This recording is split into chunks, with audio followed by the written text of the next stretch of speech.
शलाकया चक्षुरुन्मिलितं येन तस्मै श्रीगुरवे नमः। श्रीचैतन्यमनोभीष्टं स्थापितं येन भूतले स्वयं रूपा कदा मह्यं ददाति स्वपदान्तिकम्। वन्देऽहं श्रीगुरु श्रीयुतपदकमलं श्रीगुरुर्वैष्णवान् श्रीरूपां साग्रजातं सगना रघुनाथान्वितं तं सजीवम् साद्वैतं सावधूतं परिजनसहितं कृष्णचैतन्यदेवं श्रीराधा कृष्णपादान् सगना ललिता श्रीविशाखान्वितां च नमो विष्णुपादाय कृष्णविष्णाय भूतले श्रीमते भक्तिवेदान्त स्वामी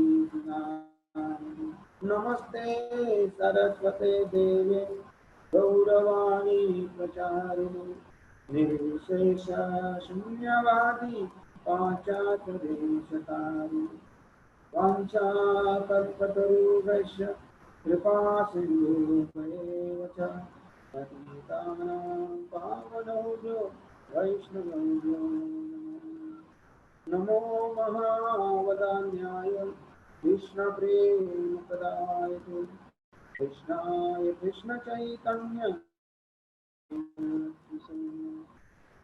हे कृष्णा करुणा सिन्धु दीनबन्धो जगत्पते गोपेश गोपिकान्त राधाकान्त नमोऽस्तुते तप्तकाञ्चन गौराङ्गी राधे वृन्दावनेश्वरी वृषभानुसुते देवी प्रणमामि हरिप्रिये नीलाचल निवासाय नित्याय परमात्मने बलभद्र सुभद्राभ्यां जगन्नाथाय ते नमः। जय श्री कृष्ण चैतन्य प्रभु नित्यानंद श्री अद्वैत गदाधर श्रीवासादि गौरभक्तवृंद हरे कृष्णा कृष्णा कृष्णा हरे हरे हरे राम राम राम हरे हरे हरे कृष्ण।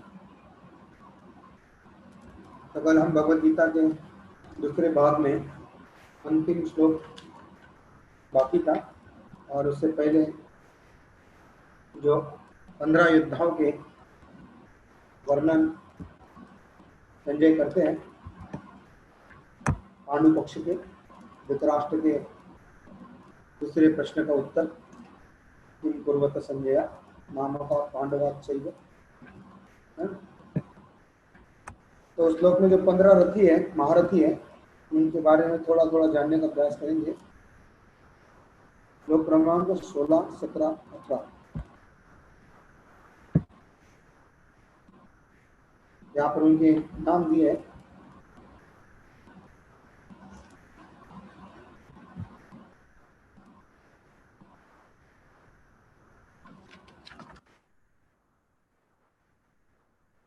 तो महाभारत के युद्ध में ये सभी रथी महारथी थे जिनका हमने कल वर्णन किया। इसमें से महाराज युधिष्ठिर के बारे में बताया। नकुल और सहदेव दोनों माद्री के पुत्र देवताओं के अश्विनी कुमारों के द्वारा इनका प्रकट्य होता है। और जो नकुल का जो शंख है उसका नाम है सुघोष। सु मतलब का अर्थ है सुंदर सुरीला और घोष का अर्थ है आवाज। नकुल का जो शंख था एकदम मधुर ध्वनि करता था इसलिए उसका नाम है सघोष। इसके अतिरिक्त नकुल बहुत सुंदर था दिखने में।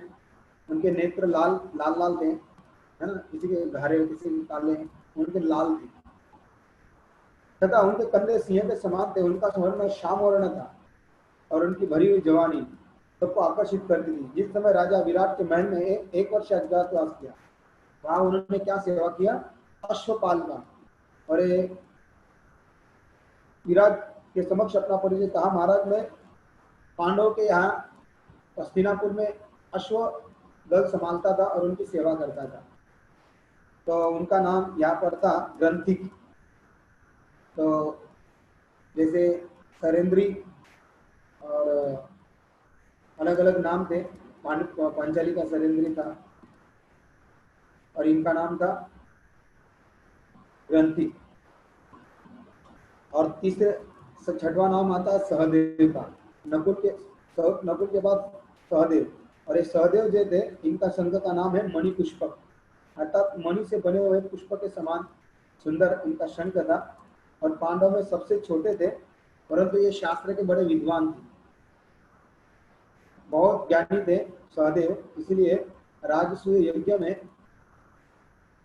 जब भगवान कृष्ण को राजसूय का यज्ञ का पहला मान पूजा का दिया गया, तब सबने, बहुत सारे राजाओं ने अपना मत व्यक्त किया कि कृष्ण ने ही पितामह भीष्म को देना चाहिए। तब अकेले सहदेव एकमात्र उठे और उन्होंने शास्त्रोक्त तरीके से बताया कि भगवान ही, कृष्ण ही पूजा के योग्य है। तो सुघोष जो था, सहदेव जो था, विराट राजा के यहाँ में गैये संभालता था। क्या? विराट राजा की जो गौशाला थी उसका देखभाल करने का काम सहदेव के पास था। ऐसा थोड़ा थोड़ा ही जानकारी दी है। और तलवारबाजी में नकुल बहुत ज़्यादा श्रेष्ठ था तलवारबाजी में। काशीराज, अन्य नाम है काशीराज। काशीराज बहुत बड़े धनुर्धर थे, अर्जुन के तरह ही ये भी धनुर्विद्या में काफी इनको महारत हासिल था। और इनका धनुष्य सभी धनुष्यों में सबसे बड़ा धनुष्य था, क्योंकि पूरे ऊंचे पूरे लंबे थे भीम की तरह और बहुत बड़ा धनुष्य था। इनके हाथ में धनुष्य चलाने में काफी निपुण थे। और इनका भी वध किया जाता है महाभारत के युद्ध में।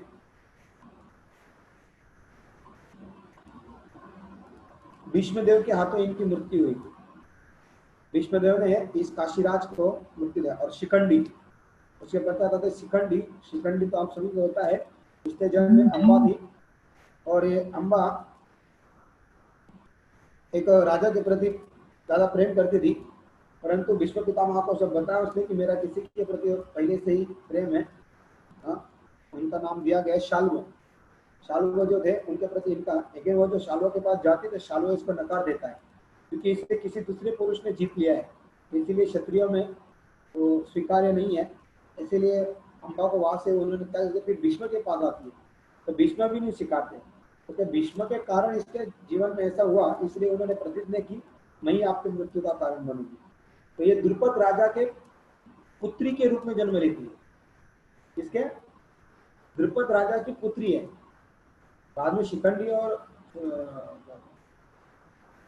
क्या नाम है इसका, दृष्टद्युम्न और पांचाली यज्ञ से प्रकट होते, लेकिन उससे पहले शिखंडी द्रुपद राजा की पुत्री थी। बाद में इनको क्या लिखा है कि इनको सूर्य नामक, बाद में सुनातन नामक यक्ष की कृपा से पुरुष बना। बाद में शिखंडी स्त्री थी, स्त्री के बाद एक यक्ष ने इनको कृपा करके पुरुष बना दिया और ये पांडवों के पक्ष में लड़े। तो पितामह भीष्म को पता था कि पिछले जन्म में भी स्त्री थी और इस जन्म में भी स्त्री थी, लेकिन यक्ष के कारण ये पुरुष बन गई, परंतु वो स्त्री की तरह ही उनका हालचाल था, अभाव, इसलिए वो शिखंडी के साथ युद्ध नहीं करेंगे। तो पितामह भीष्म प्रतिज्ञा दी, तो इसलिए अर्जुन ने इसे अपने रथ पर रखा, दृष्टद्युम्न। और इसको शिखंडी को स्वयं अश्वत्थामा ने 5 पांडवों को जब सोते हुए मारा ना, तो शिखंडी को भी उस समय मारा। दृष्टद्युम्न ये शिखंडी के बड़े भाई थे, और शिखंडी के बड़े भाई, और इनका वध स्वयं अश्वत्थामा ने ही लातों बुक्के से किया सोते हुए। इसको क्योंकि उनको मन में बड़ा रोष था अश्वत्थामा के, उसके पिता का वध किया था ना शिखंडी ने। तो इस शिखंडी भी दृष्टद्युम्न भी मारा जाता है महाभारत के युद्ध में, इसलिए ना सभी रथी महारथी मारे गए, 11 लोग छोटे। इतने शूरवीर लोग महाभारत के युद्ध में बलि चढ़े।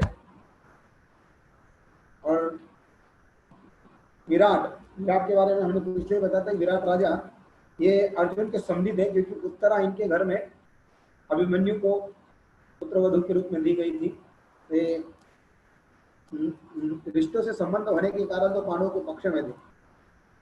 और इनके तीन पुत्र थे, श्वेत, शंख और उत्तर, और एक पुत्री थी उत्तरा। और तीनों पुत्र के साथ महाभारत के युद्ध में द्रोणाचार्य के द्वारा इनका वध होता है। द्रुपद विराट राजा का वध द्रोणाचार्य करते हैं।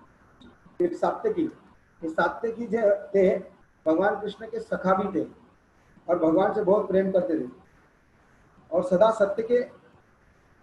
सत्य बोलते थे। इसका नाम सात्यकी था, हमेशा सत्य ही बोलते थे। तो ये सात्यकी एक बार भगवान शांति दूत जब बनकर गए तो दुर्योधन बाहर बड़ा क्रोध से बाहर निकला और उसको देखने के लिए सात्यकी भी बाहर आए थे।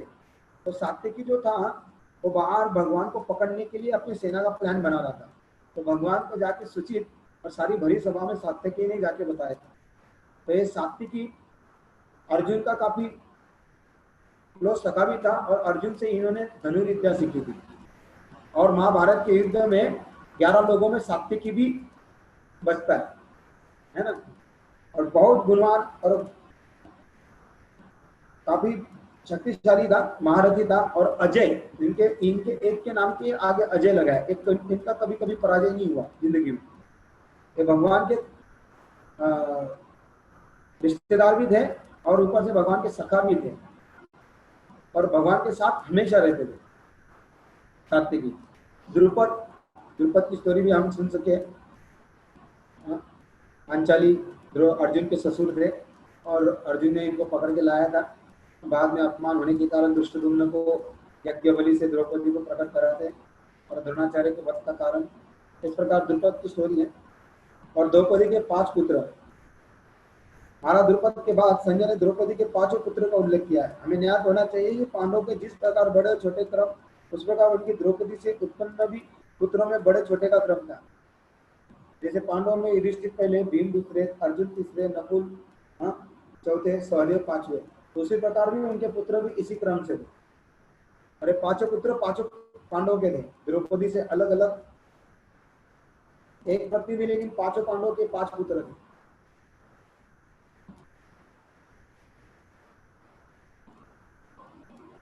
इनका नाम दिया यहाँ पर।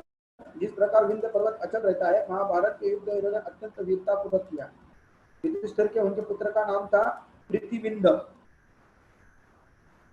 युधिष्ठिर महाराज के बेटे का नाम था प्रीतिविंद। ये बहुत विंध्य पर्वत जैसा अचल है, वैसे अचल रहते थे। महाभारत के युद्ध में अत्यंत वीरतापूर्वक युद्ध किया, परंतु युद्ध के अंत में अश्वत्थामा ने रात्रि में इनका वध कर दिया। उसके बाद भीमसेन की पुत्र है, उनका नाम है सुतसोम।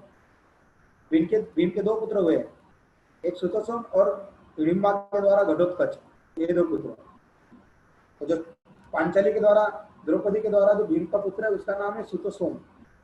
भीमसेन के 1000 सोमयोग करने के पश्चात द्रौपदी ने उनसे सोम और सूर्य के समान तेजस्वी धनुर्धर सोमयाग करने के बाद उत्पन्न किया, इसलिए उनका नाम सुतसोम रखा गया।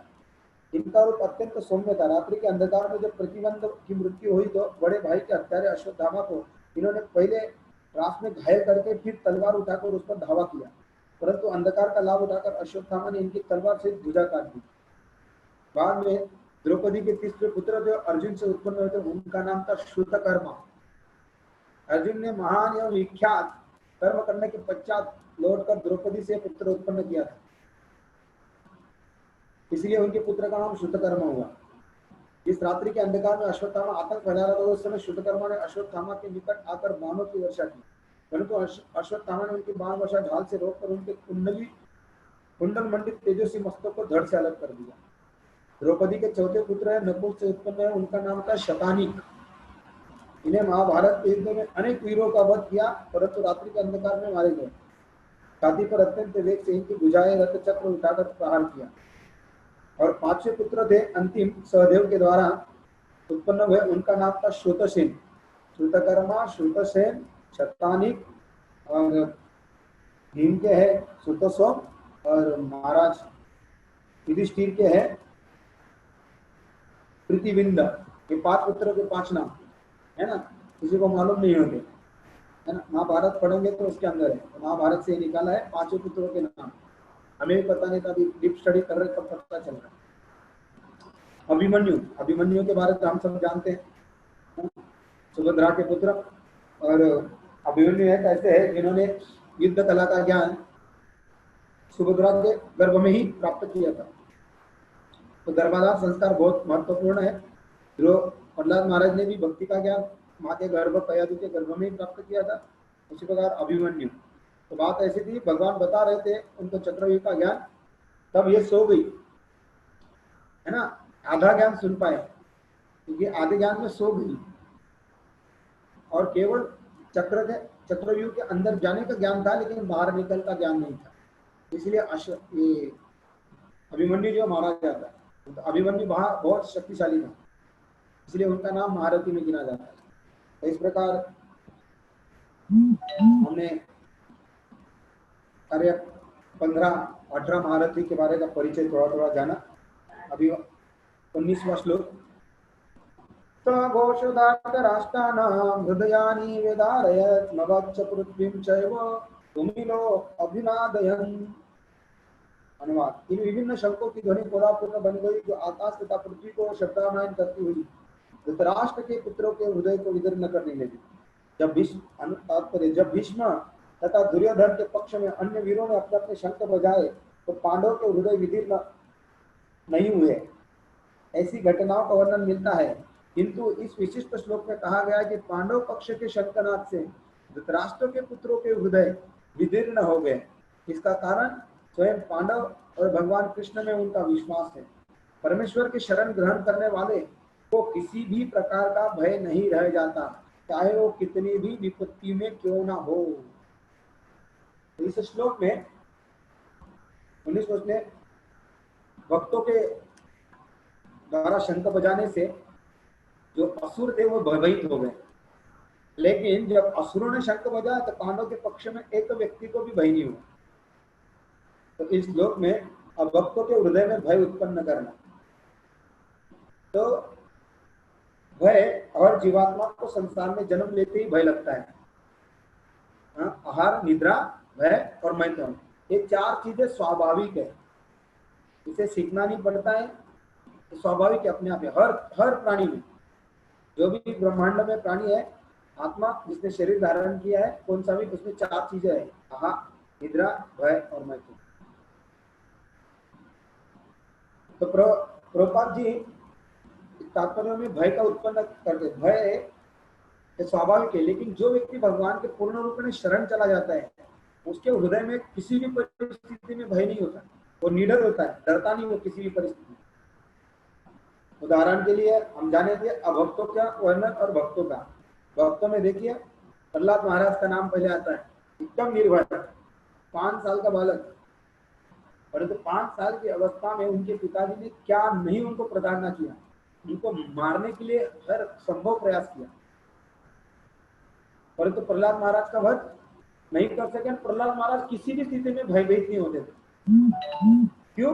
क्योंकि उनका मन, हृदय सदैव भगवान के नामोच्चारण में लगा था, क्योंकि उन्होंने भगवान की शरण ली, पूर्ण शरण थी। ऐसा नहीं क्योंकि पिताजी मार गए तो भयभीत हो गए, भगवान का नाम लेना छोड़ दिया। कल जाके हमें कोई तलवार रखे मंडी पर और बोले नाम लेना बंद कर, क्या करेंगे हम? नहीं तो तेरी मंडी काट दूंगा। भाई नाम लेना बंद कर देंगे, लेकिन जान बचाएंगे, है ना, क्योंकि हमें विश्वास प्रहलाद महाराज जैसा नहीं है कि भगवान मेरी रक्षा करेंगे, है ना। ऐसा विश्वास आएगा तो डर नहीं होगा। तो भय जो होता है वो कर्मी लोगों के, असुरों के हृदय में होता है, भक्तों के नहीं।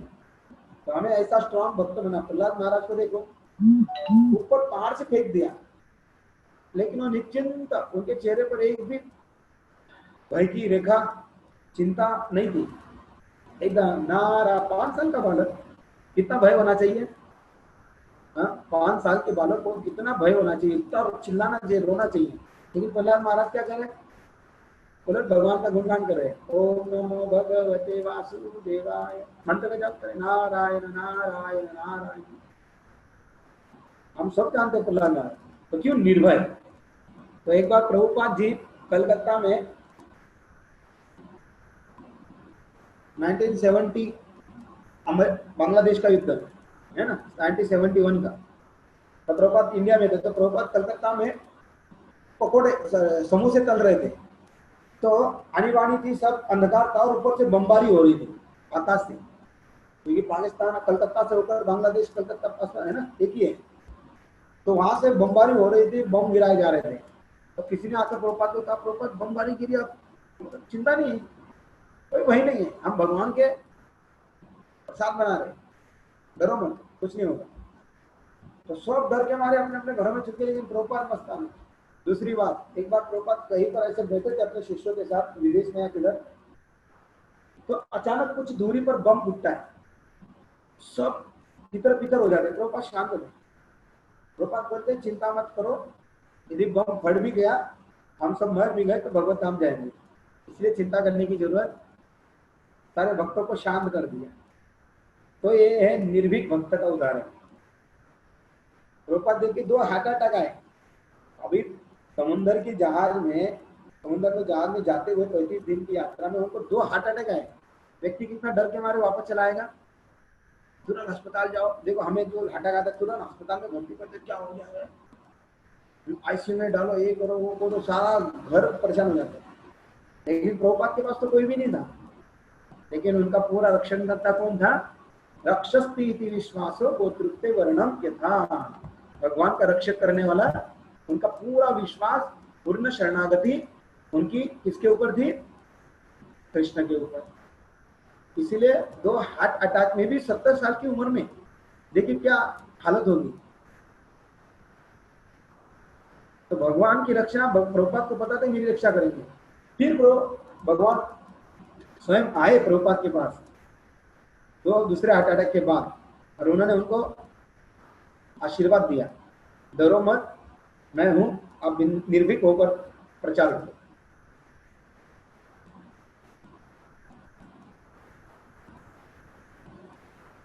और अम्बरीश महाराज, दूसरा उदाहरण देते हैं अम्बरीश महाराज। कृष्ण दर्शन प्रभु, मैं भी आऊं क्या प्रसाद खाने? तो अम्बरीश महाराज इतने निर्भीक थे, जब उनके ऊपर क्या नाम है, दुर्वासा मुनि का अपमान सहन नहीं कर पाए, तो उन्होंने अपने जटा से बाल उत्पन्न किए और कृत्या नामक एक बड़े राक्षस को उन्होंने निर्माण किया। किसके वध करने के लिए? अम्बरीश महाराज को।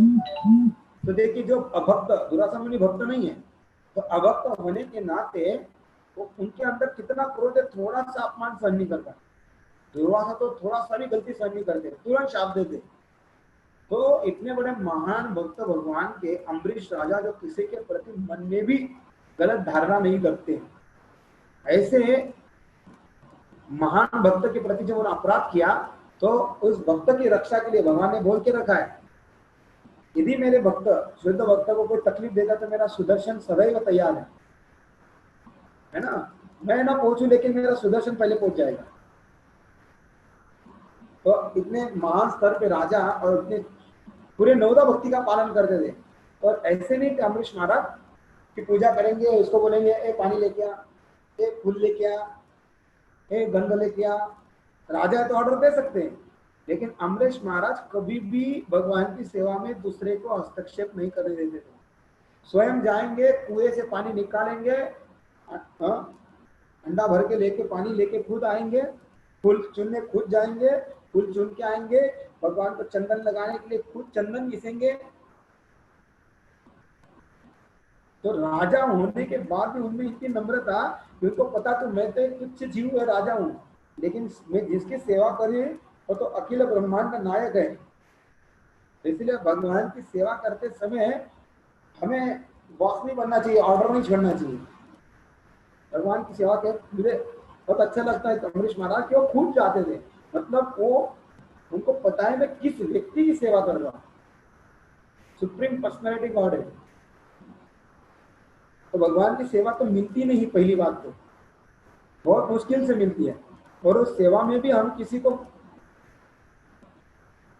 सेवा का बांट देंगे तो सेवा का भगवान के प्रति हमारा भाव कम हो जाता है, श्वास का भाव आ जाता है, ऑर्डर छोड़ते हैं। तो नहीं, भगवान की सेवा में खुद करना चाहिए, जो भी पूजा है, यज्ञ है, वो सब। और जो भी सेवा मिले मंदिर में भी हमें बड़े उत्साह से करनी चाहिए कि भगवान की सेवा सबको मिलती नहीं है। पहली बात तो बहुत भाग्यशाली जीव है वो भगवान की सेवा करे मंदिरों में। तीसरा उदाहरण है उत्तरासुर। उत्तरासुर को मारने के लिए स्वयं इंद्र के पास दधीचि मुनि की वज्र था, और उत्तरासुर को मालूम था कि ये वज्र से मेरा वध करने के लिए भगवान ने आदेश दिया है। तो देखिए उस युद्ध में उत्तरासुर भयभीत नहीं है, पर जब एक प्रहार करता है इंद्र के ऊपर, इंद्र ऐरावत हाथी के साथ 20 फुट दूर गिर जाता है, और तब इंद्र भयभीत हो जाता है, और उसके हाथ से उसकी जो वज्र था दधीचि मुनि की हड्डियों के द्वारा बनाया गया वो सटक जाता है, और अब भयभीत हो जाता है। इंद्र भयभीत होता है, लेकिन उत्तरासुर नहीं। उत्तरासुर कहता है डरो मत, उठाओ। और स्वयं उत्तरासुर वो वज्र इंद्र के हाथ में देते, लो और करो मेरा वध। क्योंकि उत्तरासुर को मालूम था, क्योंकि उत्तरासुर कौन थे? चित्रकेतु राजा थे और महान भक्त थे, परंतु असुर के शरीर में भी उनकी चेतना इतनी हाई स्तर की है कि उनकी जो प्रार्थना आप सुनेंगे तो पता चलता है। एक समय में एक काम करिए भक्त, श्रवण करने समय श्रवण करिए। आप लोग खा रहे हैं, अरे उचित नहीं है, तो खाने वाले बंद कर दीजिए। 2-3 लोग दिखाई दे रहे हैं, तो श्रवण में आप सबको देख रहा हूँ। पहली बात, केवल श्रवण में ध्यान लगाइए, नहीं तो एक इधर, चारों इंद्रियां 4 जगह लगाएंगे, ठीक नहीं है। तो ये अध्ययन चल रहा है स्कूल की तरह, प्रवचन नहीं है। क्योंकि मैं डिस्टर्ब होता हूँ, आप लोग खा रहे हैं, मेरे को डिस्टर्बेंस आ रहा है, इसलिए प्रसाद बाद में खाइए, पहले लेक्चर सुन लीजिए। आज एकादशी है, नहीं भी खाए तो चलता है। तो मैं कह रहा था कि अम्बरीश महाराज, देखिए अम्बरीश महाराज कैसा रिस्पेक्ट देते थे। तो दुर्वासा मुनि, उनका एकादशी का पारायण था, द्वादशी तोड़ना था, समय निकला जा रहा था, लेकिन एक साधु को रिस्पेक्ट देने के लिए उनका रिस्पेक्ट भी ना टूटे और एकादशी भी खंडित ना हो, तो उन्होंने थोड़ा सा जल पी लिया। निर्जला थे, तो देखिए इतना रिस्पेक्ट और आदर एक साधु और गुरु के प्रति होता है। तो तभी भी उनके साथ दुर्वासा मुनि ने इतना मारने के लिए, एक छोटा सा अपराध भी नहीं कहा जा सकते, और अपराध था ही ना, वो गलती भी नहीं थी, क्योंकि जल भी ग्रहण का, द्वादशी का पारण भी तोड़ना था और उनका रिस्पेक्ट भी रखना था। तो उन्होंने ब्राह्मणों से सलाह मशवरा किया कि क्या किया जाए। तो ब्राह्मणों ने कहा कि आप जल पिएंगे तो एकादशी व्रत भी टूटेगा और एक प्रकार से अन्न भी न खाने का अपराध भी ना लगेगा। तो उन्होंने जल पिया, परंतु दुर्वासा मुनि क्रोधित होकर उनके साथ। तो ये भक्तों का लक्षण है कि तो किसी भी परिस्थिति में भयभीत नहीं होते, और सच में जो वास्तव में भक्ति करता है ना, डरता नहीं है। पहले मैं मृत्यु से बहुत डरता था, मृत्यु का शब्द सुनते मुझे बहुत डर होता है, मैं मरना नहीं चाहता था। मेरा उदाहरण बता रहा हूं, तो मैं बचपन से कई बार मैंने सोचने का प्रयास कि मृत्यु के बाद व्यक्ति जाता कहाँ है। जिस व्यक्ति चीज से मुझे डर था, मैं उसी को खोजने में लगा था कि मृत्यु के बाद होता क्या है, कहाँ जाते हम। लेकिन मैं ढूंढ नहीं पाया और कोई मुझे उत्तर नहीं मिला। लेकिन प्रभुपाद के ग्रंथ जब मिले और भगवान कृष्ण भक्ति में लाए, तब पता चला कि हम तो मरते ही नहीं है। तो मैं बहुत खुश हो गया, तो इतना खुश हो गया कि मैं बचपन से लेकर जिस चीज के प्रति मेरे मन में बहुत जिज्ञासा थी और डर था, वो इमीडिएटली खत्म हो गया। कि उस दिन से भी जैसे कृष्ण मिले और भक्ति का ज्ञान मिला, उस दिन से डर कहाँ चला गया पता नहीं। इसलिए किसी भी चीज में डर नहीं होता है। और 3 बार डूब भी रहा, तो उस समय भी मेरे मन में डर नहीं आया। पानी में 3 बार डूबते हुए बचा हूँ भक्ति में आने के बाद, परंतु उस समय में भी डर नहीं। तो भक्त के हृदय में डर निकल जाता, पहला ही लक्षण है। वहां प्रभुपाद बताते हैं भक्ति करने वाले का पहला लक्षण है वो निर्भीक हो जाता है, डरता नहीं। तो यहाँ पर जब कौरवों ने शंख बजाया तो पांडवों के मन में या पांडवों के पक्ष में जितने थे, किसी के मन में डर नहीं हुआ, क्योंकि वहां तो साक्षात भगवान उपस्थित थी। हाँ, अभय चरणारविंद, स्वयं भगवान वहां उपस्थित पर डर कहां से आएगा? क्योंकि डर भी उनके डर से भाग जाता है। डर भी भगवान की उपस्थिति से स्वयं डरता है, तो दूसरों को, भक्तों को क्या डराएगा? इसलिए भक्त किसी भी परिस्थिति में डरते नहीं है, और डरना भी नहीं चाहिए, क्योंकि उनको विश्वास होना चाहिए कि रक्षति इति विश्वासो। तो उसी प्रकार अभी अभक्त में कि देखिए, दुर्योधन जैसे ही शंख बजे उनका हृदय विदीर्ण हो गया सारे पक्षों का। जैसे ही कंस को जिस दिन पता चला कि देवी का 8वां पुत्र मारेगा, उस दिन से बेचारा दिन रात डरता था, ठीक से सोता भी नहीं था। और जैसे ही पुत्र उत्पन्न हुए, हर दिन उसको निद्रा, हर जहां भी देखता वो कृष्ण को ही देखता, कृष्ण का ही स्मरण होता, अरे कृष्ण तो नहीं आ गया, कृष्ण तो नहीं आ गया। इतना भयभीत था, मरते दम तक भयभीत था कंस।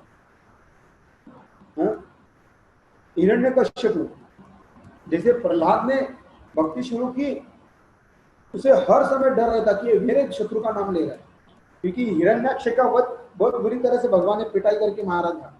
तब से इसके मन में डर था हिरण्यकश्यप के, हिरण्याक्ष का जो वध करने के बाद हमेशा डर था, और वो हमेशा भगवान को मारने के लिए ललायित होता था। तो ये असुरों का हमेशा भयभीत रहते। कंस देखो इतना भयभीत था कि उसने नवजात शिशु, अभी नवजात शिशु क्या कर सकता है इतने बड़े बलाढ्य राजा का, परंतु डर था, क्योंकि नारद मुनि ने और डर पैदा कर दिया था। विष्णु चलिए है, कौन सा भी रूप में आ सकता है, कौन सा भी 8वां हो सकता है, पहला भी 8वां हो सकता है ना। तो इसलिए उससे और ज्यादा डर गया था कंस। इसलिए जो भी पुत्र आता, छोटे से बच्चे को पीट पीट के मार देता। तो ये होते असुरी लोग, अपने रक्षा के लिए, शरीर की रक्षा, आत्मा नहीं, तो किसी का भी वध कर सकते, इतने भयभीत होते। तो इस श्लोक में दिखाया है कि पांडवों के पक्षों में कोई भयभीत नहीं हुआ, क्योंकि सब निर्भीक थे।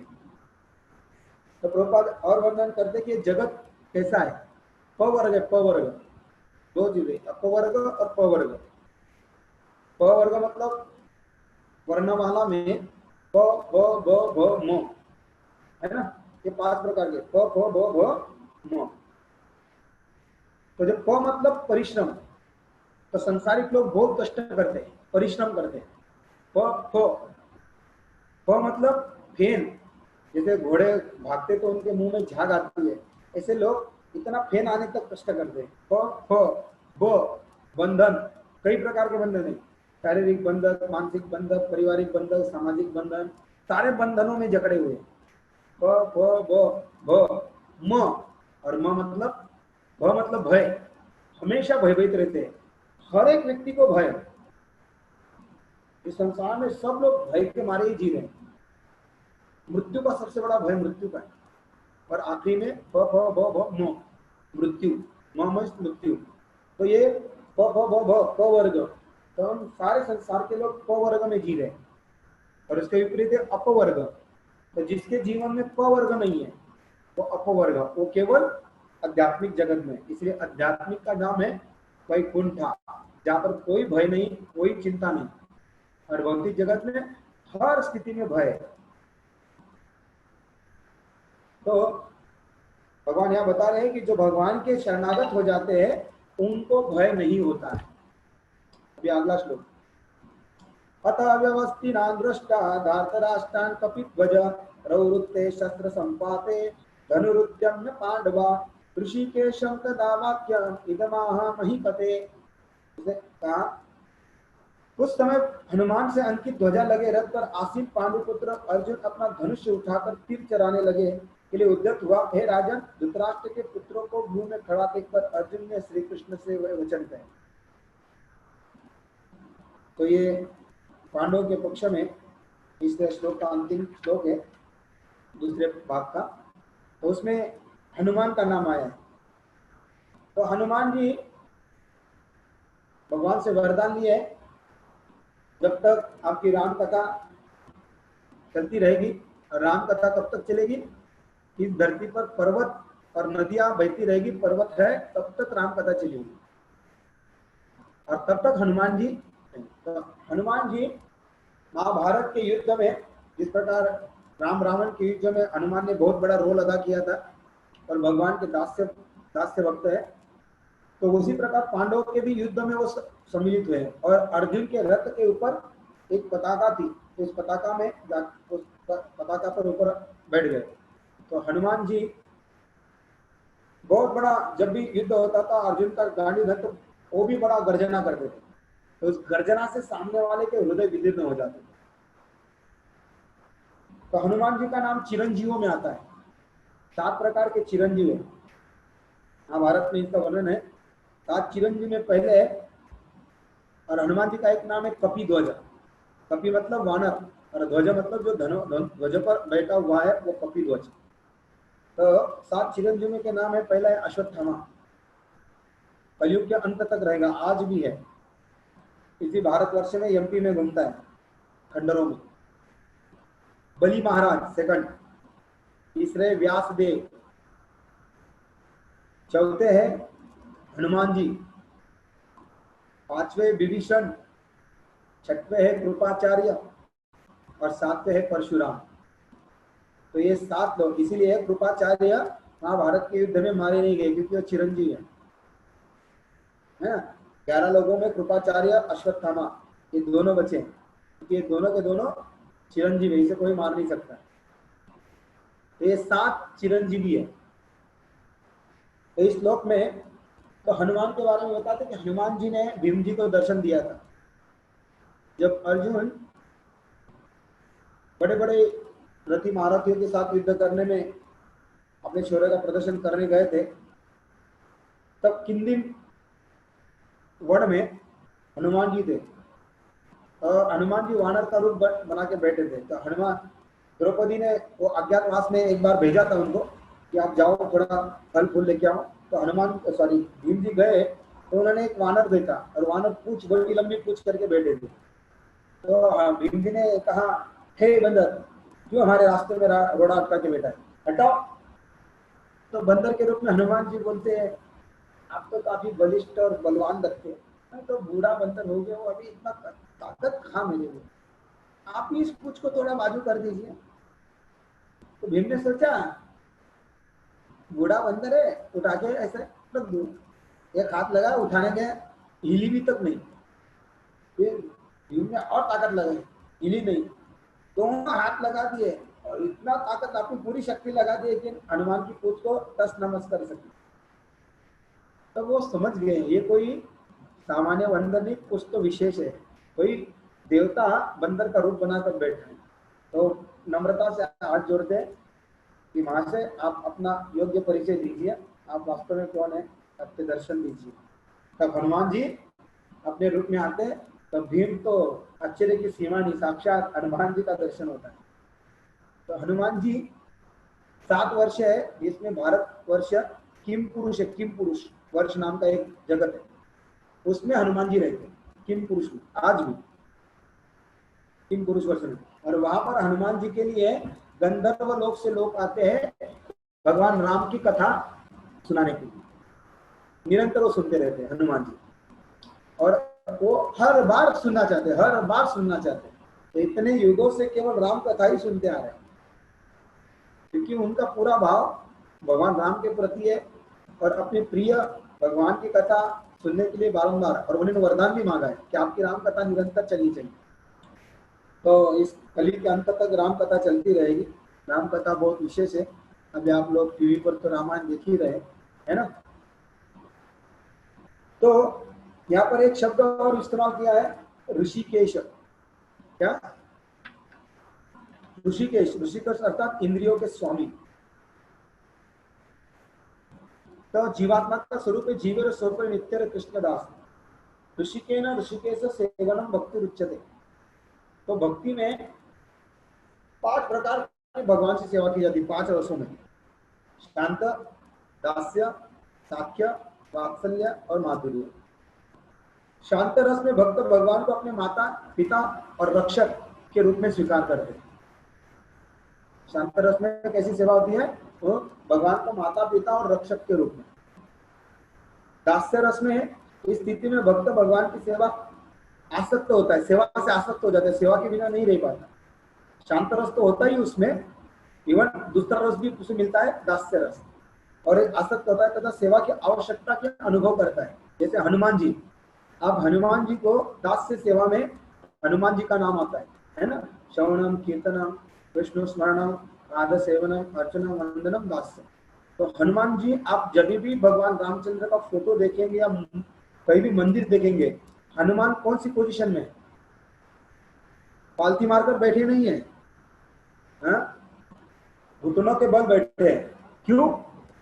वो बस देरी होती है ऑर्डर देने की, है ना। हम किसी को सेवा बोलते हैं, आराम से उठेगा, नहीं तो बोलेगा हाँ करता हूँ, देखूंगा, है ना। इस प्रकार के शिष्य लोग होते हैं, आलसी। लेकिन हनुमान जी की मुद्रा हमेशा घुटनों के बल खड़े, आज एक घुटना टेका और एक घुटना खड़ा है।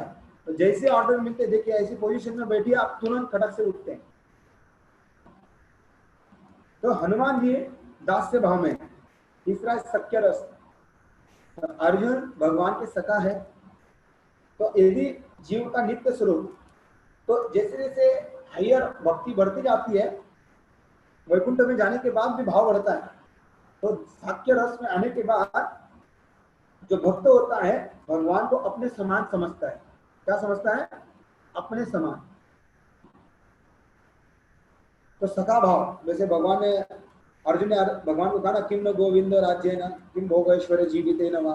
जब मैं आपके साथ नहीं जानता था, विश्वरूप प्रकट करने के बाद ये श्लोक बोलते हैं कि मैं नहीं जानता था कि आप इतने महान हैं, मैं तो आपके साथ उठते बैठते हंसी मजाक करता रहा, आपको साथ खाता रहा, कृपया मेरे सारे अपराधों को क्षमा कर दीजिए।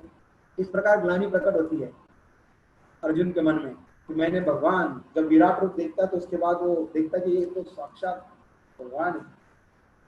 परंतु भगवत धाम में, गोलोक वृंदावन में भगवान की भगवत्ता नहीं होती है, क्योंकि भगवत्ता दिखाएंगे तो वहां इन पांचों रसों का आनंद नहीं आएगा, भगवान पांचों रसों का अनुभव नहीं कर सकते, है ना। तो सखा, और यदि जीव का नित्य स्वरूप ऐसा हो तो दास्य के बाद सख्य विकास होता है। तो जब सखा होता है तो उसमें ऑलरेडी दोनों रस होते हैं, शांत रस भी होता है, दास्य रस भी होता है, और सख्य रस इंक्लूड हो जाता है। फिर है वात्सल्य। वात्सल्य में चारों रस होते हैं, शांत, दास्य, साक्ष्य और वात्सल्य। और माधुर्य में पांचों के पांचों रस होते हैं। माधुर्य मतलब, और वात्सल्य मतलब पुत्र मानते अपना, जैसे यशोदा मावा, यशोदा बाबा, नंद बाबा, यशोदा मैया, ये सब अपने बाला लाला को अपना पुत्र के समान मानते हैं। एक बार भगवान ने माता यशोदा को अपने मुंह में सारे ब्रह्मांड का दर्शन कराया, तो वो भी आश्चर्यचकित हो रही है, बड़ा बालक है, कौन है, देवता है, मान भगवान है। तो ये जब भाव आ जाता है तो भगवान उसे तुरंत योग माया के द्वारा वो भाव हटा देते। क्यों? यदि ये मुझे भगवान मानने लगी तो मेरा पुत्र का प्रेम कहाँ मिलेगा, है ना। तो भगवान तो अपने भक्तों से प्रेम की आशा करते हैं। मुझे भगवान को किसी का भगवान बनकर जितना अच्छा नहीं लगता है, उतना अच्छा उनको किसी का पुत्र बनकर, किसी का प्रेमी बनकर, किसी का मित्र बनकर अच्छा लगता है, क्योंकि उसमें जो रस है ना, कई अधिक है। स्वामी बनने में तो ना थोड़ा अहंकार या बड़प्पन लगता है, लेकिन मित्र, आप मित्र के साथ हंसी मजाक खेल कूद सब कुछ कर सकते हैं, तो वो रस एकदम अलग होता है। देखिए बालपन में हम बचपन थे तो सब कुछ भूल जाते हैं, संसार नाम का क्या चीज मालूम नहीं होता है, कमाना धमाना कुछ नहीं। बालक अपने मित्र के साथ मस्त ब्रह्मांड करता है। जितना दिल माता पिता के पास नहीं खोलता है, उतना दिल आप अपने मित्र के पास खोलते, अपने प्रेमी के पास खोलते, राइट। तो ये पांचों रसों में सर्वश्रेष्ठ माधुर्य रस। तो यहाँ पर हमारा दूसरा पार्ट खत्म होता है। तो धृतराष्ट्र के द्वारा पूछे गए 2 प्रश्नों का सवाल, किम कुर्वत संज्ञा, मेरे पुत्र और पांडु के पुत्र ने क्या किया। तो पहले भाग में दुर्योधन, पहले प्रश्न का उत्तर मिलता है कि दुर्योधन ने कूटनीति के द्वारा अपनी कूटनीति को दिखाया और अपने पक्षों के जो सेनानी थे उनका धाड़स बंधाया, और द्रोणाचार्य और पितामह भीष्म को अपनी तरफ से लड़ने के लिए मजबूर किया, और कहा भी कि इतने सारे रथी मेरे साथ लड़ने के लिए तैयार है। और उस उन श्लोकों में दिखता है कि अर्जुन का अहम भाव, शिष्टाचार नाम की कोई चीज नहीं, राजा न होते भी राजा का अधिकार प्राप्त करके अपने पितामह इनके साथ रिस्पेक्टफुल व्यवहार नहीं, लेकिन दूसरी तरफ विरुद्ध पक्ष में होते हुए भी युधिष्ठिर अपने भक्त के दिव्य गुणों को प्रदर्शित करते हैं, अपने गुरु का आशीर्वाद लेने के लिए जाते हैं, लेकिन दुर्योधन ऑर्डर देता है ये आशीर्वाद देने की मैं युद्ध में आपकी आज्ञा से युद्ध करूं और मैं विजयी हूँ, है ना। बड़ों का रिस्पेक्ट यहाँ पर युधिष्ठिर दिखाते हैं अपने आचरण से। तो ये पहला पार्ट, सेकंड पार्ट हो गया। अभी थर्ड पार्ट में है भक्त वत्सल के रूप में कृष्ण, श्लोक क्रमांक 21 से लेकर 27 तक। श्लोक क्रमांक 22, 21 पढ़ते हैं। अर्जुन उवाच, अभी ये सारे जो श्लोक जो बोला है, दो से श्लोक लेकर 20 श्लोक तक, मतलब 19 श्लोक संजय बोला है। और महाभारत में भगवत गीता में 41 श्लोका संजय बोलता है, एक श्लोका धृतराष्ट्र बोलता है, 84 श्लोका अर्जुन बोला है, और 574 है ना, 574 श्लोक कृष्ण बोलते हैं। ये टोटल संख्या होगी 700, है ना। तो ये कन्वर्सेशन है, एक श्लोक धृतराष्ट्र, 41 श्लोक संजय, 84 श्लोक अर्जुन और 574 भगवान कृष्ण। तो अभी अर्जुन उवाच से शुरू होता है। तेनयोर्वयोर्मध्ये रथं स्थापयेन्नेचित यावद्देतानि निरीक्षेऽहं योद्धुकामान् अवस्थिताः धर्मया सह योद्धव्यम् अस्मिन् रणसमुद्यमे।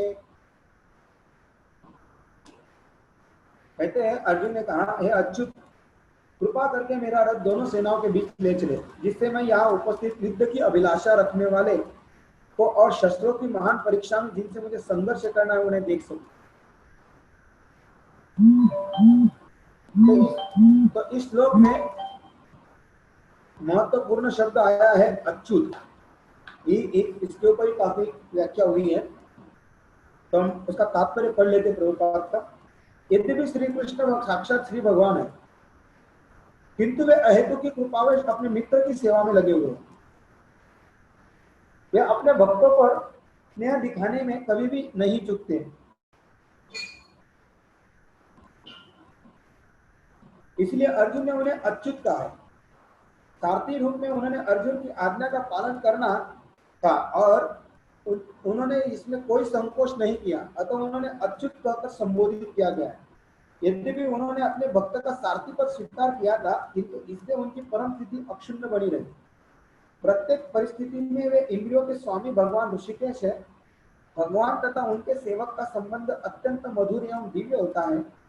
सेवक स्वामी की सेवा करने के लिए सदैव उद्यत रहता है और भगवान भी भक्त की कुछ ना कुछ सेवा करने के लिए कोशिश में रहते हैं। वे इसमें विशेष आनंद का अनुभव करते हैं कि स्वयं अन्नदाता न बने, अपनी उनके शुद्ध भक्त उन्हें आज्ञा दे, स्वयं आज्ञादाता न बने, स्वयं उनके भक्त उन्हें आज्ञा दे। क्योंकि वह स्वामी है, अतः सभी लोग उनके आज्ञा पालक है और उनके ऊपर उनको आज्ञा देने वाला कोई नहीं है। किंतु जब वे देखते हैं कि उनका शुद्ध भक्त आज्ञा दे रहा है तो उन्हें दिव्य आनंद मिलता है।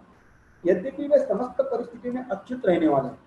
भगवान का शुद्ध भक्त होने के कारण अर्जुन को अपने बंधु बांधवों से युद्ध करने की तनिक भी इच्छा न थी, किंतु दुर्योधन द्वारा शांतिपूर्ण समझौता न करके हठिता धर्मिता पर उतारू होने के कारण उसे युद्ध भूमि में आना पड़ा।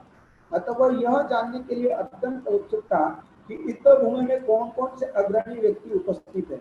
यद्यपि युद्ध भूमि में शांति प्रयासों का कोई प्रश्न नहीं उठता, तो भी वह उन्हें फिर से देखना चाह रहा था।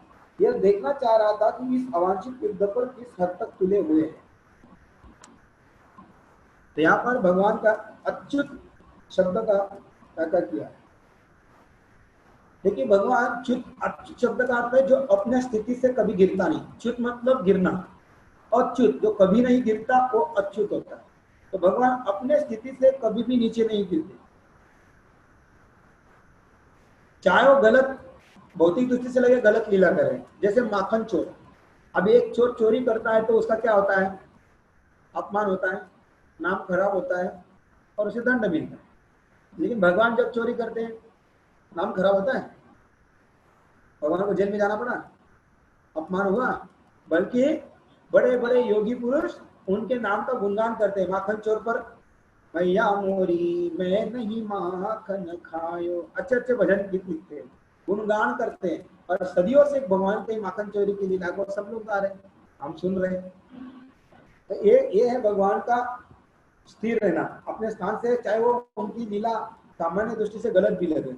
दूसरा, जैसे भगवान रण से भाग गए, है ना, जरासंध के साथ 18 बार युद्ध करने के बाद 17 बार और 18वें बार वो भाग गए, रण छोड़कर भागे। तो इसीलिए यदि सामाजिक दृष्टि देखा तो कोई युद्ध भूमि से भागता है तो उसे क्या कहते हैं, कायर। समाज में उसका नाम बदनाम होता है। लेकिन भगवान का नाम बदनाम हुआ क्या? भगवान आज भी डाकोर में कौन छे, राजा रणछोड़ राय छे। तो आज भी रणछोड़ नामक डाकोर में उनकी पूजा होती है। बहुत सुंदर विग्रह है, आप में से कोई गया होगा, हम तो गए 3-4 बार डाकोर में। तो वो भगवान का आज भी वहाँ बड़ी सुंदर तरीके से, एक्चुअली जो डाकोर में जो डीटी है ना, वो ओरिजिनल जो द्वारकाधीश है या जो कृष्ण है वो वहाँ चले गए द्वारका में, राइट। और यहाँ पर प्रतिमूर्ति है। क्योंकि एक अलग कथा है, बोडाना नाम का एक भक्त था, उसके लिए भगवान ने ये लीला किया। तो दूसरा पार्ट है। तो कहने का तात्पर्य भगवान अपनी स्थिति से कभी भी च्युत नहीं होते। तो इस श्लोक में अर्जुन के सारथी बने। अभी प्रभुपाद लिखते हैं कि कोई व्यक्ति किसी का ड्राइवर, बड़ा मालिक यदि किसी का ड्राइवर बन जाए तो उसका नाम खराब होता है ना। ड्राइवरी का मतलब क्या है? अच्छा काम तो ठीक है, लेकिन कोई ऊंचे दर्जे के तो ड्राइवरी काम नहीं करते, किसी का ड्राइवर नहीं बनते। लेकिन कोई व्यक्ति किसी का ड्राइवर बनना मतलब वो अपनी स्थिति से गिरने के समान है। लेकिन भगवान देखिए किसके ड्राइवर बने, तो हम अपने भक्तों के। तो गोपाल लिख रहे हैं ना, भगवान को अति प्रसन्नता होती है अपनी भक्तों की सेवा करने के लिए। भगवान को आज्ञा तो देने में आनंद आता है, लेकिन उससे ज्यादा आनंद आता है कि अपने भक्तों के द्वारा आज्ञा प्राप्त करने में, और भक्तों की सेवा करने के लिए लालायित रहते। जैसे राजसूय यज्ञ में भगवान ने कौन सी सेवा की? राजसूय में जितने भी अति रति महारथी साधु पुरुष आए उन सबकी चप्पल उठाने की सेवा की, है ना। चप्पल उठाते थे, थैली में डाल के रखते थे, शरीर सभी के। तो भगवान ने अपने भक्तों को प्रसन्न करने के लिए देखिए कितनी तुच्छ सेवा की। तो इसका अर्थ नहीं कि भगवान गिर गए, अपने परिस्थिति से डाउन हो गए, नहीं। भगवान की अच्युतता हमेशा कायम रहती और अपनी स्थिति पर वो बने रहते। तो प्रभुपाद दिखते कि भक्तों जैसे द्रौपदी गोपियों के द्वारा, है ना, भगवान को गाली देना भी अच्छा लगता है। भगवान बोलते हैं जितना वेदों की स्तुतियां मुझे प्रसन्न नहीं करती उतनी गोपियों की गालियां मुझे प्रसन्न करती। भक्तों की डांट, जैसे यशोदा मैया डांटती थी तो भगवान को अच्छा लगता था। नंद बाबा के खड़ाऊ लेकर आना अच्छा लगता था। तो भगवान चाहते कि मेरे भक्त मुझे आदेश दे, हाँ, मुझे सेवा में लगाए, तो भगवान भी प्रसन्न होते। तो यही तो प्रेम का आदान प्रदान है। प्रेम हमें इक्वल होता है। इसीलिए जितने भी प्रेम के रस है ना, श्री माधुर्य रस या वात्सल्य रस या साक्य रस, इसमें इक्वलता होती है। बड़ा छोटापन भगवान अपने बड़प्पन नहीं दिखाते। इसीलिए बाल बाल कहते तुम कौन बड़े लोग, तुम या मिसम। हाँ, जब खेलते खेलते भगवान हारने का नाटक हार जाते हैं तो राज्य देने की बारी आती है ना। तो घोड़ा बनो, आपका भी काम है, अभी हमें कंधों पे उठाओ। तो भगवान को उस समय ज्यादा आनंद आता है क्योंकि भक्तों ने सेवा दे रहे। तो ये भगवान की भगवत्ता है। और इसलिए कहते प्रभुपाद कि भगवान का नाम है अच्युत है। अभी महाभारत के युद्ध में लिखते हैं कि भगवान को अर्जुन की लात खानी पड़ी, भगवान को अर्जुन का ऑर्डर सुनना पड़ा, ए इधर रथ लेके चलो, इधर रथ घुमाओ, है ना। तो भगवान को ऐसा नहीं कि अपमानित हुए या उनको बुरा लगा। राइट मुड़ना है तो राइट पैर मारते थे, लेफ्ट मुड़ना है तो लेफ्ट पैर मारते थे। तो ऐसा भी भगवान के साथ हुआ। लेकिन भगवान ने अपने भक्तों का विशेष प्रेम के कारण सेवा कर। तो इस श्लोक में भगवान अच्युत की महिमा को गाया गया है। अभी अगला श्लोक, योत्समानानाम् अवेक्षेऽहम् एतत्र समागता धार्तराष्ट्रस्य दुर्बुद्धेर्प्रियचिकीर्षवा। यहाँ अनुवाद, मुझे उन लोगों को देखने दीजिए कि यहाँ पर धृतराष्ट्र के दुर्बुद्धि पुत्र दुर्योधन को प्रसन्न करने की इच्छा से लड़ने के लिए आए हैं। तो अर्जुन पहले एक बार सेना को देखता है, ये दोबारा देखता है। जब पहली बार देखता है तो भ्रमित हो जाता है कि सब है, और दोबारा इसलिए लिखता है कि अभी युद्ध करना था, तो युद्ध करने के लिए वहां पर उपस्थित। पहली बार तो उन्होंने प्रस्ताव बहुत सारा प्रयास किया युद्ध ना हो, पांडव भी नहीं चाहते थे युद्ध, परंतु जब दूसरी बार यहाँ उपस्थित तो देखना चाहता थे कि युद्ध की इच्छा से एकत्रित हुए सारे इतने बड़े रथी महारथी मेरे सगे संबंधी, उनको अभी मुझे शस्त्र, इसलिए अर्जुन धनु उठाता है। और दुर्बुद्धि पुत्र, दुर्बुद्धि का एक व्यक्ति के अति महत्वाकांक्षा के लिए संसार के इतने सारे महान महान रथी महारथी राजाओं का वध हुआ है, एक दुर्योधन दुर्बुद्धि के कारण, क्योंकि उसके पिता भी इतना अधिक नहीं थे जितना दुर्योधन था। कि दुर्योधन स्वयं कली का अवतार था, कली का अवतार था ना, तो सारे दुर्गुण उसके अंदर थे। तो तात्पर्य गोपाल यह सर्व विदित था कि दुर्योधन अपने पिता धृतराष्ट्र की 60 गांठ से पापपूर्ण योजना बनाकर पांडव के राज्य को हड़पना चाहता था। अतः जिन समस्त लोगों ने दुर्योधन का पक्ष ग्रहण किया था वे उसी के समान धर्मा रहे होंगे। अर्जुन युद्ध प्रारंभ होने के पूर्व यह तो जान ही लेना चाहता था कि कौन कौन से लोग आए हैं, किंतु उनके समक्ष समझौता का प्रस्ताव रखने की कोई उसकी योजना न थी। यह भी तथ्य था कि वह उनकी शक्ति का, जिसको उसे सामना करना था, अनुमान लगाने की दृष्टि से उन्हें देखना चाह रहा था। यद्यपि उसे अपनी विजय का विश्वास था, क्योंकि कृष्ण उसके बगल में विराजमान थे। बस वो देखना चाहता कि कौन कौन बलशाली लोग खड़े। वो इस आधार पर, क्योंकि उसको मालूम है मेरे पीछे स्वयं भगवान खड़े, इसलिए डर नहीं था, लेकिन वो देखना चाहता था। क्योंकि जो दुर्योधन था हमेशा पापपूर्ण व्यवहार और कपटपूर्ण अपने पिता के साथ मिलकर कई सारी योजनाएं उनको मारने के लिए, और उनके मन में तो द्वेष था ही। प्रतिज्ञा तो कर चुके थे, अर्जुन भी कर चुका था, भीम भी कर चुका था, तो अपनी प्रतिज्ञा तो भी पूरा करना था। तो इसलिए यहाँ पर अर्जुन भगवान की कृपा, इसलिए इस भाग का नाम है भक्तवत्सल रूप में कृष्ण। तो कृष्ण हमेशा अपने सखा के साथ खड़े रहते थे हर स्थिति में। पांडवन जलाया गया तभी भी भगवान उनके साथ थे, और जो उनके पास रथ था ना, इसीलिए महाभारत में ऐसे कई चिन्ह हैं जो उनके विजय के प्रतीक बताते हैं। जैसे कपिध्वज, दूसरा है शंख, तीसरा है उनका गांडीव धनुष्य जो स्वयं दिया था इंद्र, और ये रथ स्वयं इंद्र ने, अग्निदेव ने दिया था। गाड़ी और रथ दोनों अग्निदेव द्वारा प्रदत्त थे। तो ये सारे शुभ लक्षण और विजय के प्रतीक थे, इसलिए अर्जुन के मन में। और दूसरी बात तो स्वयं भगवान धर्म के साक्षात रूप, स्वयं भगवान जहाँ उपस्थित वहां किसकी पराजय हो सकती। तो इस श्लोक में दुर्योधन की दुर्बुद्धि धृतराष्ट्र के साथ मिलकर, प्रभु जी आवाज नहीं है। हरे कृष्ण, आवाज आ रहा है प्रभु जी? अभी आ रहा है, आ रहा है अभी। यस, आ रहा है ना। वो इंटरनेट के कारण बंद किया था, और डाटा खत्म हो गया, डाटा फिर रिन्यू करना पड़ता है। ठीक है प्रभु जी, हरे कृष्ण। हरे कृष्ण। संजय उवाच, अगला श्लोक। एवं मुक्तो ऋषिकेश गुडाकेशेन भारत सेनयोर्भयोर्मध्ये स्थापयित्वा रथोत्तमम्। क्या मैसेज है? हरे कृष्ण, दंडवत प्रणाम प्रभु जी। जब आप लैपटॉप से क्लास लेते हो तो आवाज और वीडियो दोनों ही अपने आप बीच बीच में पॉज हो जाती है, इस वजह से टॉपिक छूट जाता है।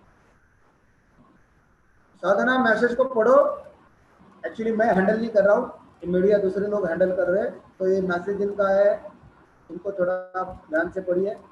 प्रभु जी वो हरे कृष्णा प्रभु जी, वो मैंने भी बोला था कि लैपटॉप से आपका आवाज और वीडियो सिंक नहीं रहता है, वो मुश्किल होता है। बहुत कम आवाज आ रहा है प्रभु जी, आपका लैपटॉप से जब लेक्चर लेते हो तो आवाज और वीडियो क्लियर नहीं रहता है, मोबाइल में ज्यादा क्लियर रहता है। मोबाइल से क्लियर होता है? हाँ प्रभु जी। तो ठीक है, कल से फिर मोबाइल चालू करेंगे। ठीक है। तो हरे आवाज कृष्णा। क्लियर नहीं आ रहा है?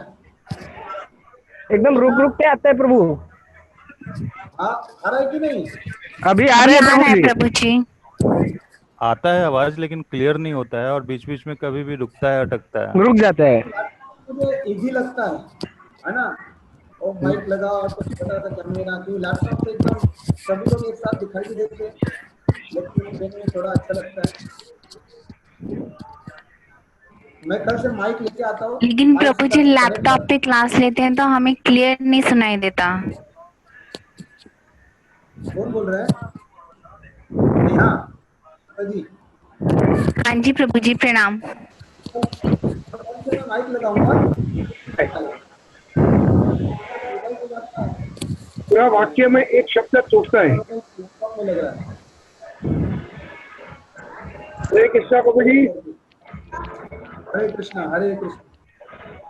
अर्जुन द्वारा इस प्रकार संबोधित किए जाने पर भगवान कृष्ण ने दोनों दलों के बीच में उस उत्तम रथ को लाकर खड़ा कर दिया। देखो, यहाँ भी भगवान को ऑर्डर देता है कि मेरे रथ को दोनों सेनाओं में ले चलो।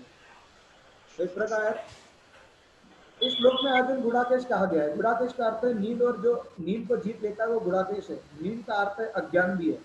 अतः अर्जुन ने कृष्ण की मित्रता के कारण नींद तथा अज्ञान दोनों पर विजय प्राप्त की थी। कृष्ण के भक्त के रूप में वो कृष्ण को क्षण भर भी नहीं भूल पाया, क्योंकि भक्त का स्वभाव भी ऐसा ही होता है। यहाँ तक कि चलते अथवा सोते हुए भी कृष्ण के नाम, रूप, गुण, लीलाओं का चिंतन से भक्त भी मुक्त नहीं रह पा सकता। अतः कृष्ण का भक्त उनका निरंतर चिंतन करते हुए नींद तथा अज्ञान दोनों को जीत सकता है। इसी कारण कृष्ण भावनामृत या समाधि कहते हैं। प्रत्येक जीव इंद्रियों तथा मन के निदेशक अर्थात ऋषिकेश के रूप में कृष्ण अर्जुन के मंतव्यों को समझ गए कि वो क्यों सेनाओं के मध्य रथ को खड़ा करवाना चाहता है, तो उन्होंने वैसा ही किया और इस प्रकार बोले। तो अर्जुन का यह एक नाम और आता है। कितने नाम हुए अर्जुन के अभी तक? अर्जुन, धनंजय और गुड़ाकेश, है ना? अभी इस अध्याय में अर्जुन के कई नाम है मिलते हैं। पार्थ, है ना, प्रतापुत्र पार्थ बोलता है कौन्तेय, दूसरा है धनंजय, तीसरा है ये, चौथा है ऋषि गुड़ाकेश। गुड़ाकेश अर्थात जितने नींद और अज्ञान को जीत लिया वो उससे गुड़ाकेश कहते हैं। तो भक्तों को गुड़ाकेश होना चाहिए। तो प्रभुपाद भी गुड़ाकेश थे, लेकिन प्रभुपाद जी भी रात में केवल 2 घंटे सोते थे और प्रभुपाद संपूर्ण ज्ञानी थे, इसलिए तो इतने विशाल भागवतम का लेखन किया।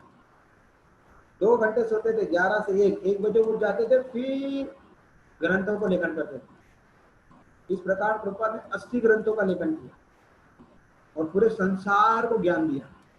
14 साल में कितना प्रभुपाद का आप देखेंगे, 80 ग्रंथ, 8000 लेटर, कम से कम 2200-2300 लेक्चर, है ना, कन्वर्सेशन, इतना एक दिन में मैनेजमेंट, कुकिंग करते थे, है ना, सिखाते थे दूसरों को, प्रवचन देते थे, मॉर्निंग वॉक करते थे। तो संपूर्ण गुड़ाकेश अर्जुन के तरह भगवान के भक्त गुड़ाकेश होते हैं, और भगवान का हर भक्त गुड़ाकेश होता है। निद्रा को भी जीत लेता है। लेकिन हाँ, हमें कथा सुनते सुनते ही निद्रा आती है ना, बाकी तो बात छोड़ दीजिए। तो हम कितने गुड़ाकेश है या हम ही अपने आप को पता करवा सकते हैं। तो अर्जुन द्वारा इस प्रकार संबोधित भगवान दोनों सेनाओं के बीच लेके गए अर्जुन का रथ, और अर्जुन ने सारी सेनाओं को वहां पर उपस्थित देखा। तो यहाँ ऋषिकेश, गुड़ाकेश 2 शब्द है। आलस्य, निद्रा, और ये तमोगुण के लक्षण। तो तमोगुण सबसे बड़ा हानिकारक है भक्ति के लिए। तमोगुणी व्यक्ति भक्ति नहीं कर सकता। इसलिए भगवान कहते कि उठो, क्या नैश्रयगुण भवार्जुन, तुम तीनों गुणों से ऊपर उठो। तो प्रभुपाद बोलते थे कि भक्तों ने कम से कम तमोगुण और रजोगुण से ऊपर उठ ही जाना चाहिए, क्योंकि सतोगुण में ही भक्ति साधना, भक्ति और भक्ति के कार्य हो सकते हैं। इसलिए सतोगुण में आने के लिए सबसे उत्तम तरीका है सुबह मंगल आरती के समय ब्रह्म मुहूर्त में उठना, क्योंकि सतोगुण में उठोगे तो सतोगुण डेवलप होगा। और 8 बजे तक सोते रहेंगे तो कहाँ से तमोगुण डेवलप होगा। इसीलिए भक्तों को सुबह का समय भी व्यर्थ नहीं करना चाहिए, क्योंकि सत्वगुण में आने के बाद ही भक्ति होती है। तमोगुण रजोगुण में तो भक्ति होती नहीं, हम खुद देखते हैं। तमोगुण में तो बिल्कुल भक्ति नहीं होती। एक माला करते करते कभी कभी 20 मिनट लग जाते हैं, आधा घंटा भी लगता है एक माला के लिए। जिनको ज्यादा निद्रा आती है ना जब करते समय, वो देख लीजिए, एक माला करते करते हरे कृष्णा हरे कृष्णा हरे राम हरे राम राम राम हरे हरे हरे कृष्णा हरे कृष्णा। तो एक मंत्र बोलता है सोता है, एक मंत्र बोलते सोता है। और कोई कोई तो ऐसे महाभारत देखे हम जब करते करते देखते एक घंटा सो जाते हैं, बिल्कुल सुंदर। तो ये तमोगुण का लक्षण। तो भक्ति क्या हो रही है? भगवान ने इसलिए कहते प्रभुपाद जी तमोगुण में भक्ति कदापि नहीं होती। आलसी होगा, सेवा करने का मन नहीं करेगा, सेवा से हमें जीव चुराएगा हमेशा। सेवा बोलेगे थे प्रभु जी मेरा ये दुख रहा है, प्रभु जी वो मेरा दुख रहा है, पेट दुख रहा है, पैर दुख रहा है। तो आलसी आदमी कुछ ना कुछ बहाने बनाएगा और सोता रहेगा। तो भगवान बोलते हैं कि हमें गुड़ा के सोना चाहिए। तो अर्जुन इतने गुड़ाकेश थे कि द्रोणाचार्य के गुरुकुल में जब वो युद्ध की शिक्षा ग्रहण कर रहे थे सब लोग सोते थे, लेकिन अर्जुन रात में भी युद्ध का अभ्यास करता था। पता है, अर्जुन रात रात तक सोता नहीं था और अपनी धनुर्विद्या को संसार का महाधनुर्धर बनने के लिए वो रात में भी युद्ध कला का अभ्यास करता था। तो द्रोणाचार्य देखते थे, इसलिए द्रोणाचार्य का सबसे प्रिय शिष्य था। जैसे किसी टीचर का स्टूडेंट है, वो दिन रात जाके स्टडी करता हो तो कौन से माँ बाप को और कौन से टीचर को अच्छा नहीं लगेगा, और कितनी मेहनत कर रहा है। तो अर्जुन रात के भी अंधेरे में अपनी युद्ध कला का अभ्यास करता था, इसलिए वो गुड़ाकेश, इसीलिए क्योंकि वो गुड़ाकेश था। निद्रा यद्यपि ये शरीर की आवश्यकता, परंतु अर्जुन इस पर अपना पूर्ण नियंत्रण रखते हैं। महाभारत के युद्ध के 13वें दिन अर्जुन ने जयद्रथ का वध किया। उस दिन संपूर्ण कौरव सेना जयद्रथ की रक्षा में तत्पर थी, फिर भी अर्जुन ने भीषण युद्ध करके कौरवों की 7 अक्षौणी सेना लगभग 14 लाख योद्धाओं का वध करके अंत में जयद्रथ का वध कर दिया था।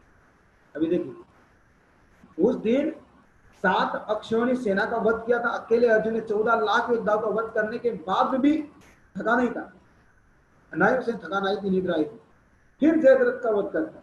महाभारत में लिखा। तो उस समय दुर्योधन ने अर्जुन को मार डालने के लिए रात्रि में भी अपनी सेना को पांडवों की सेना से युद्ध करने का आदेश दिया। इतना हो जाने के बाद भी दुर्योधन कितना निष्ठुर हो कि अर्जुन को अभी थक गया होगा, उसको मार डालो। इसलिए रात को भी युद्ध हुआ। सारे युद्ध के नियम दुर्योधन ने तोड़े, इसलिए दुर्बुद्धि और एकदम दुराचारी दुर्योधन। नियम बनाए गए, उन सारे नियम को ताक पे रखा गया दुर्योधन और उसके पक्ष वाले लोग। आधी रात के समय कौरव पांडव दोनों की सेनाओं ने सैनिक नींद में भर गए तथा उन्हें युद्ध करने में अत्यंत कठिनाई का सामना पड़ रहा, परंतु नींद में भरे हुए भी सैनिक लज्जा के कारण युद्ध को रोकने की बात नहीं कह पाए। उस समय भी अर्जुन की आंखों में नींद नहीं थी, इसलिए अर्जुन ने दोनों सेनाओं के बीच में जमकर उच्च स्वर से कहा, योद्धाओं, इस समय तुम्हारे वाहन थक गए, तुम लोग नींद से अंधे हो रहे हो, इसलिए यदि तुम्हें स्वीकार हो तो थोड़ी देर के लिए लड़ाई बंद कर दो और यही सो जाओ। जब नींद का वेग कम हो गया, थकावट दूर हो गई, तो दोनों दलों के लोग पुनः युद्ध करने लगे, परंतु दुर्योधन को नींद नहीं आई, इसलिए उनका नाम है गुड़ाकेश। बस स्वाभाविक स्थिति है कि क्योंकि ये लोग सामान्य नहीं थे, ये देवताओं के द्वारा उत्पन्न थे और देवताओं के पुत्र होने के कारण इनके साथ सारी गुण जो थे दिव्य थे, मनुष्य की तरह सामान्य नहीं थे।